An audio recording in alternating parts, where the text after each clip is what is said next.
Olá pessoal, tudo bem? Bem-vindos ao Intervalo Literário. Meu nome é Bruna e hoje nós vamos para mais um vídeo daquele quadro Correndo os Olhos, e dessa vez vai ser com A Virtude do Nacionalismo, do Ioran Razoni, da Vida Editorial.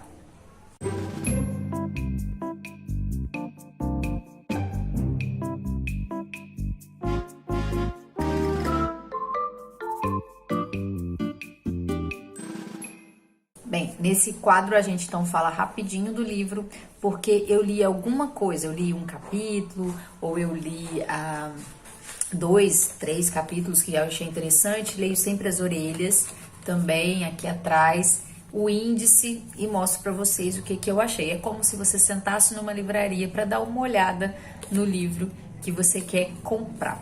Então, esse livro tem a ideia, então, de defender o nacionalismo. E eu, sinceramente, sempre escuto, assim, que o Bolsonaro é patriota, que o Bolsonaro é nacionalista.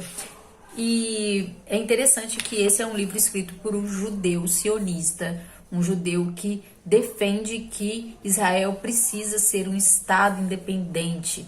Esses conceitos são conceitos novos para mim, eu nunca tinha me demorado nesses conceitos, então esse foi um livro que me trouxe muita novidade quando eu fiz essa leitura inspecional.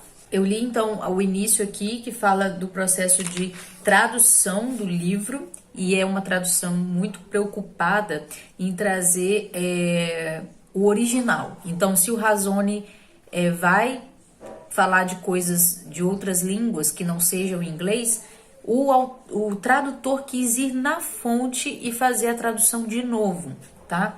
Então isso é interessante porque nós temos aí menos um intérprete, né? O tradutor quis ir ao original. Depois tem a introdução, que vai começar a falar do nacionalismo, e na página 15 ele traz a definição de nacionalismo. E eu vou ler para vocês.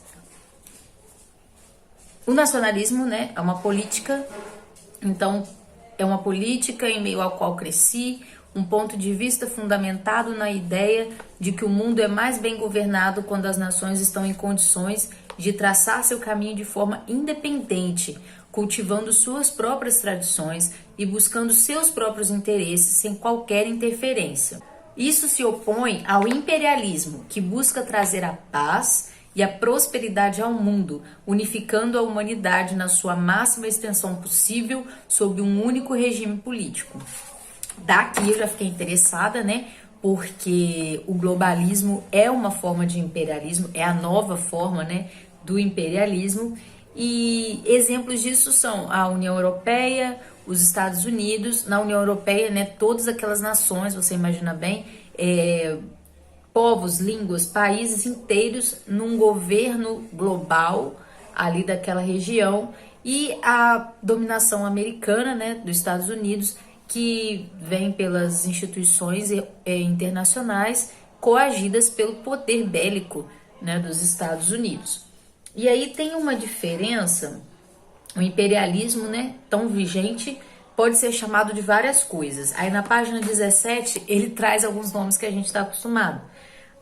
Eufemismos, né, como nova ordem mundial, unificação evolutiva, abertura social, globalização, governo global, soberania conjunta. Soberania conjunta, para mim, é uma loucura, não faz nem sentido.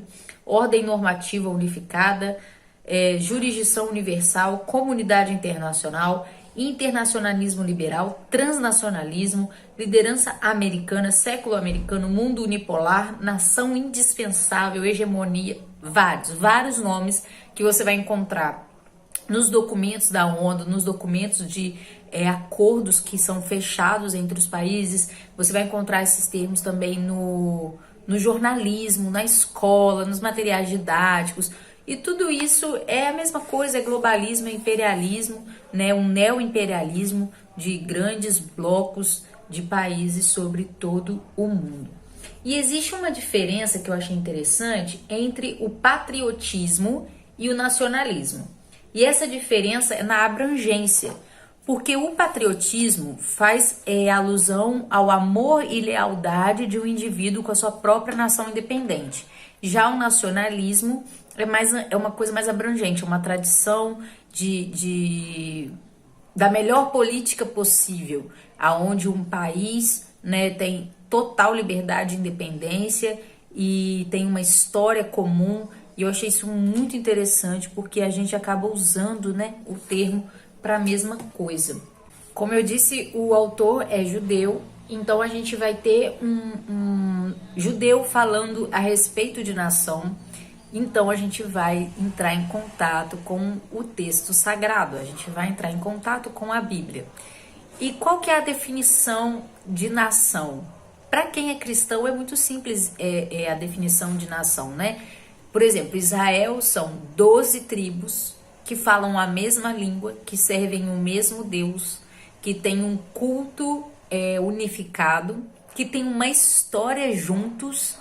São todos irmãos, são todos vindo de uma mesma origem e eles são tribos, né? São diferentes. Você tem diferença ali entre a tribo da onde saem os reis, os levitas, os sacerdotes, todos eles são diferentes. E a nação, como um certo número de tribos com língua e religião em comum, além de um passado de atuação em conjunto pela defesa comum de seus integrantes e pelo desenvolvimento de empreendimentos de larga escala.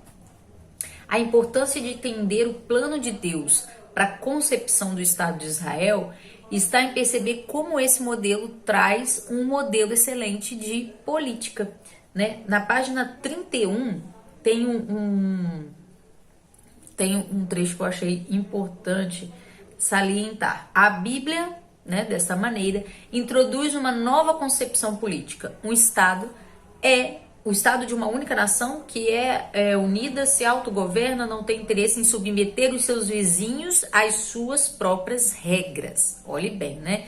Ou seja, por mais que Israel queira ser uma nação, ele não quer que todas as nações sejam como Israel. Cada nação tem a sua forma de viver. Embora a mensagem de Deus seja de salvar todas as nações, mas as nações são independentes. Esse Estado é governado não por estrangeiros que servem a um legislador de uma terra distante, mas sim por reis e governadores, pastores, sacerdotes e profetas extraídos a partir das colunas de integrantes da própria nação.